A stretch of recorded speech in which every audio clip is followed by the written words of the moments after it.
Yo, what up, street dogs, street gods, street demigod god blogs, vlogs. Some demigod thoughts for us. Okay, so how to build a demigod bod. That rhymes, right? Demigod bod. Pro tip: if it rhymes, it sounds more true. So essentially, there are certain things in our control, certain things outside of our control. So certain things we cannot control include, like how rich we're gonna get, how successful we're gonna get, blah blahs.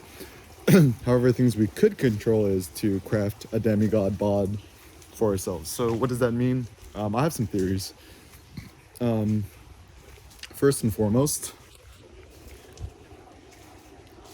certainly, no steroids, no protein powder, no creatine, no pre-workout, no supplements, no test, whatever.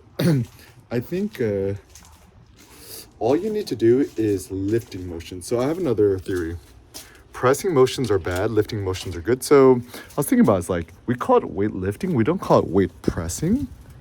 And I think the differentiation is important because typically it seems that most people actually get injured through the pressing motion, almost never the lifting motion. So example, like rack pull, right? It's technically a lifting motion. Even my new patented Atlas lift, when you're pushing with your legs, there's like 0 chance of injury. People always get injured through like bench press, even shoulder press, etc. And I was just thinking, like, what if we just stop doing them, right? And you think about it, like, even let's say you have a heavy ass dumbbell, right? Like a 150-pound dumbbell, you get it here, you gotta try to press it above head. Even lifting it off the ground, even half a centimeter, is a very formidable workout. Also, I'm really getting into the farmer's carries. Apparently there's these like compact handles. I did 4 plates the other day. And today my biceps feel insanely swole, and even my traps went back. And even if you study the ancient physiques, like study the physique of the Farnese Hercules, 2 things I found very interesting. His chest is relatively quote unquote underdeveloped, as well as his delts shoulders. However, what is super insanely massive is his backs, his legs, his abs, traps, etc. And so, yeah, just stop pressing, right? Like, so then what does that mean is focusing on like trap bar, farmer's walks, high bar is better, farmer's walks, dumbbell deadlifts or dumbbell rows or pickups, whatever, 1 rep max, rack pulls, Atlas lift, whatever. And just keep doing it until you can't do any more. Use chalk, don't use straps, because my thought is, if you think about it, right? Like, my theory is grip strength is strength. People say, oh, this is a good grip strengthening exercise. It's like, for the sake of what? It's like, you're gonna, like, and then the good thing is, as you build your grip strength, your forearm strength, whatever, so the word tenacity, right? To be tenacious means to be, continually motivated to do something. Tenacious actually comes from tenere, to hold, to grasp. And so I have a theory that, this is a funny theory. If you build your grip strength or your strength at the gym, you will just become more tenacious in real life, like with entrepreneurial ventures, your creativity, your art, etc. And it's actually amazing too, because like lately I've been doing my insane high lifting, whatever, rolling on my shirt, tying in the back, doing a crop top. I think I've become the most interesting person in the gym. Even so funny, the other day a dude approached me as like starting some sort of supplement company. He actually asked me to model. First time anyone's asked me that. And even like on Core Power, like all the girls looking at me, all the dudes looking at me. Even in the gym, I'm like really proud of my physique, and I do not desire the physique of nobody else. Because I know I'm not on the juice, right?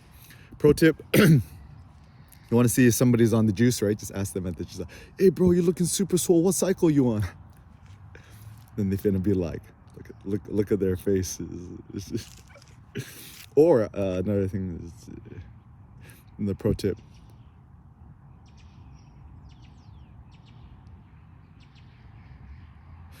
Guys who joke say that I'm on steroids are actually not on steroids, because real steroid users are ashamed of it and will never admit it.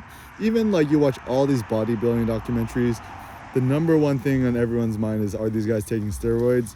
Yet the interviewers or the documentarians never have the balls to straight up ask, so are you on steroids?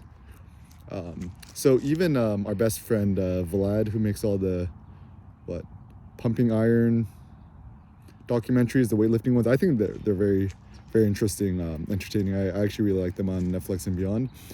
Vlad should just have the balls, like, so he should actually do a documentary just on steroids and all the performance enhancing drugs, whatever, and people should just be more open and honest about it.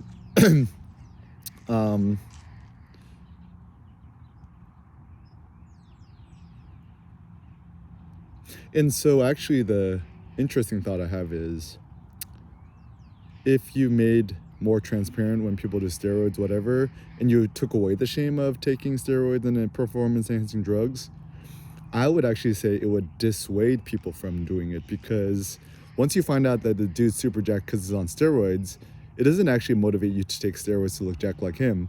Rather, you're trying to like figure out how to get that swole, and you take all the protein powders and stuff like that, and you can't get that swole, and you're just confused, right?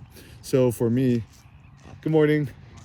You guys are so brave to walk in the rain. I'm sorry? You're so brave to walk in the rain. We're from Florida, so this is nothing. This is nothing. Wow, you guys are super, super duper powerful, not scared. Have a nice walk. Good day. And yeah, so pulling motions I think are really good. So farmer's walk, trap bar deadlift, hex bar deadlift, just 1 rep max, don't go for reps. And also some sort of like pressing motions. So, you know, just see the maximum amount of weight you could hold on your shoulders, the Atlas lift. And I mean, simple thoughts too. Intermittent fasting, don't eat breakfast, no lunch. 100% carnivore diet. New pro tip. A really, really good food item is actually beef neck bone. You could get it like at most, you know, kind of more ethnic markets, super duper cheap. It is insanely good. And, you know, around the beef neck, you have the cocoa collagen, right? You know, people putting that protein powder and stuff. I'm like, just eat the real collagen, right? It's really delicious, tasty, super cheap. You could get it for cheap as like $2 a pound, 99 cents a pound. People just typically, pro tip, it's really good myeokguk, the seaweed soup, just toss in an Instant Pot. Or you could actually make pho with it. Cindy's dad who runs a Long Hai restaurant, LONG space HAI restaurant in Tustin, California. Check him out, tell him that Eric Kim, Cindy's husband, sent you. Uses that in he made something called like the pho LB, 1 pound of beef neck bone. So good, right? And yeah, eat more beef neck bone. If not, beef liver, beef heart, beef small intestines, beef ribs at Costco Business Center is lit. So my thought is, don't, before you go to the gym and lift, whatever, don't do no protein powder. Protein powder will make you fat, has sugar in it, right? Even the stuff that has no sugar added to it. I mean, the stuff is made out of like lactose cow's milk. It's like, you don't need that. Just eat more flesh, eat more meat, eat more organ meats. Organ meats is the top, then flesh meats, then everything else is not. Like chicken is not meat. Pork is good too, but I think beef is better. I have a theory that beef is better than pork because it has more myoglobin in it, which is like red blood cells, oxygen, whatever. That's why red meat or beef looks red and pork looks more pink. And, you know, I'm not 100% certain about it, right? But I'm just always curious, like, why are so many religions and are so halal, like, don't eat pork? I mean, if you read Tacitus on the Jews, right? The theory is there was a really bad plague that happened from eating pork. It might have like, but as a result, they ban eating pork now. I mean, I'm still a pork eater. I still like pork belly and beef belly and all the pork stuff. But if I have the option, I actually still prefer beef.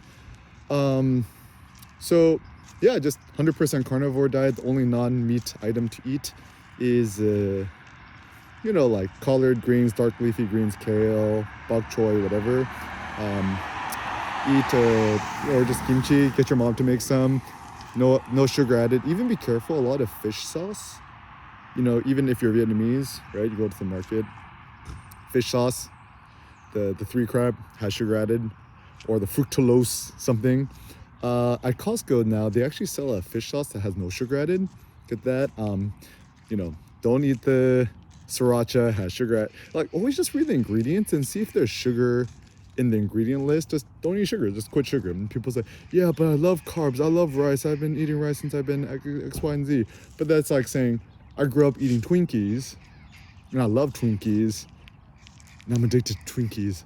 It's part of my culture. I had to eat Twinkies. It's like, I mean, it's up to you, right? Like, you want to build a demigod bod. It's actually funny because people's like, oh, it must be so hard. You just don't eat carbs or sugar. I'm like, it's like super easy. It's like once you have determined that it is your goal to build a demigod bod, to quit it's super easy, right? Like, it's even a funny thought too, right? Is a lot of dudes are just chasing beautiful women, rappers, famous people, MC Hammer, whatever.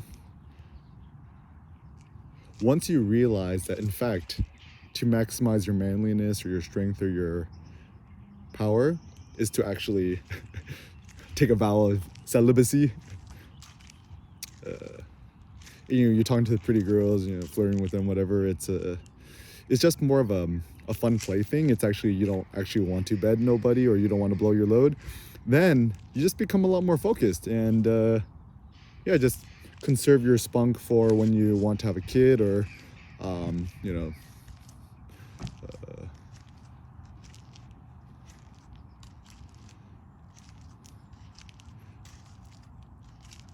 for your wife, your partner, whatever. But besides that, I think abstinence is a better way to become more demigod. Like, just think to yourself, like, if you're about to like rack pull 7 plates, 700 pounds, right? 600 pounds, whatever. Are you gonna rub one out real quick?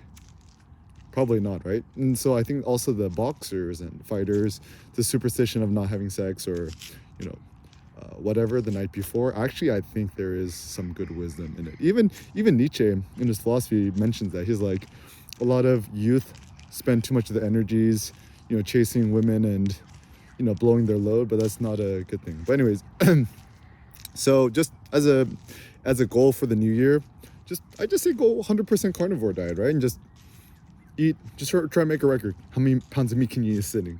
3 pounds, 4 pounds, 5 pounds? And then, if you want to digest it better, just eat it with like some like spicy mustard sauce, no sugar added, or just no sugar added kimchi, or just eat raw kale. You don't need no salad dressing. Salad dressing always has sugar added to it, so just eat it raw. Just eat it like panda style, panda.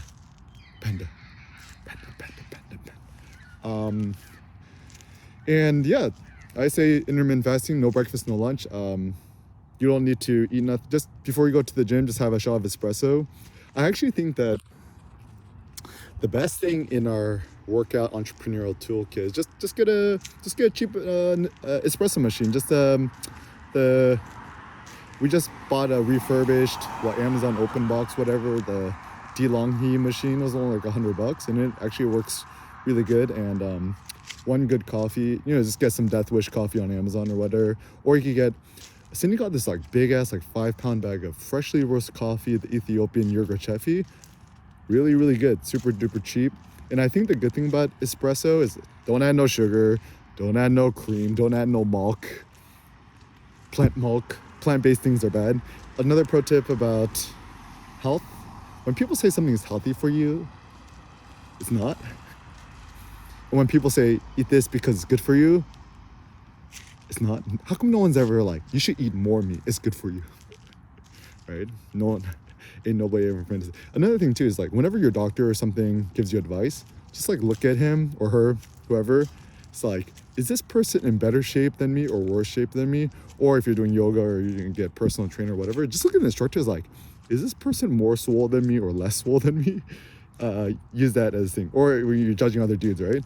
Just first don't look at the upper body, look at the legs. If the legs is super buff, then I'm like, okay, I'll trust this dude. If that dude is like super stacked upper body and got chicken legs, I'm like, this guy's not the one, right? So anyways, build a demigod bod. And what's the point of this is that you could channel that demigod bod to